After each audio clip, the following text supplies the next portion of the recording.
گزشتہ 2 ماہ کے دوران امریکی صدر ٹرمپ بار بار بلکہ کئی بار اس جنگ میں اپنی فتح کا اعلان کر چکے ہیں،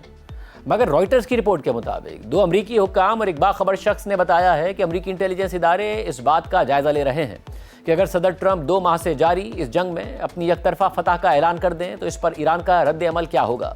ایسے میں یہ جنگ وائٹ ہاؤس کے لیے ایک سیاسی مسئلہ بھی بن گئی ہے۔ ذرائع کے مطابق انٹیلیجنس کمیونٹی امریکہ کے اعلیٰ حکام کی درخواست پر یہ سوال دیگر پہلوؤں کے ساتھ زیر غور لا رہی ہے، اور اس کا مقصد یہ سمجھنا ہے کہ اگر ٹرمپ اس تنازع سے پیچھے ہٹنے کا فیصلہ کر لیتے ہیں تو اس کے اثرات کیا ہوں گے، کیونکہ کچھ امریکی حکام اور ٹرمپ کے کچھ مشیروں کو خدشہ ہے کہ یہ جنگ اس سال کے مڈ ٹرم انتخابات میں ریپبلکن پارٹی کے لیے بڑے سیاسی نقصان کا باعث بن سکتی ہے۔ ایسے میں ابھی تک کوئی حتمی فیصلہ نہیں کیا گیا اور ٹرمپ دوبارہ فوجی کارروائیاں بھی شروع کر سکتے ہیں، لیکن اگر جلد کشیدگی کم کی جائے تو اس سے صدر ٹرمپ پر سیاسی دباؤ کم ہو سکتا ہے۔ رپورٹ میں مزید لکھا ہے کہ تاہم اس کا ایک خطرہ یہ بھی ہے کہ ایران مزید مضبوط ہو سکتا ہے اور مستقبل میں اپنے جوہری اور میزائل پروگرام دوبارہ شروع کر کے خطے میں امریکہ کے اتحادیوں کے لیے دوبارہ خطرہ بن سکتا ہے۔ یہ واضح نہیں ہے کہ انٹیلیجنس ادارے اپنی تحقیق کب مکمل کریں گے، لیکن ایک سورس کے مطابق فروری میں ابتدائی بمباری کے بعد انٹیلیجنس اداروں نے اندازہ لگایا تھا کہ اگر ٹرمپ اس موقع پر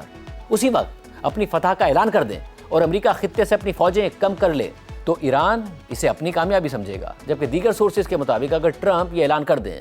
کہ امریکہ جیت گیا ہے لیکن ساتھ ہی خطے میں بڑی تعداد میں فوجی بھی برقرار رکھے ہیں تو ایران اسے مذاکرات کی ایک حکمت عملی کے طور پر دیکھے گا، لیکن ضروری نہیں ہے کہ اس سے جنگ ختم ہو جائے گی۔ رائٹرز کی رپورٹ میں مزید لکھا ہے کہ اس خبر کی اشاعت کے بعد CIA کے آفس فار پبلک افیئرز کی ڈائریکٹر نے ایک بیان میں کہا کہ CIA اس مبینہ انٹیلیجنس جائزے سے واقف نہیں ہے۔ اس کے علاوہ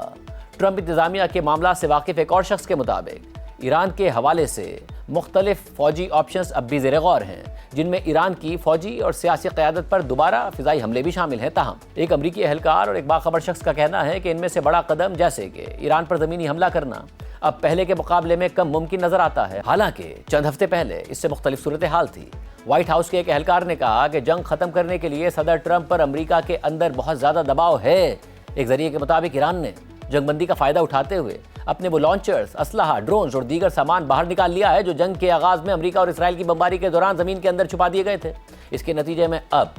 مکمل جنگ دوبارہ شروع کرنے کی قیمت پہلے کے مقابلے میں زیادہ ہو گئی ہے، خاص طور پر 8 اپریل کو شروع ہونے والی جنگ بندی کے ابتدائی دنوں کے مقابلے میں۔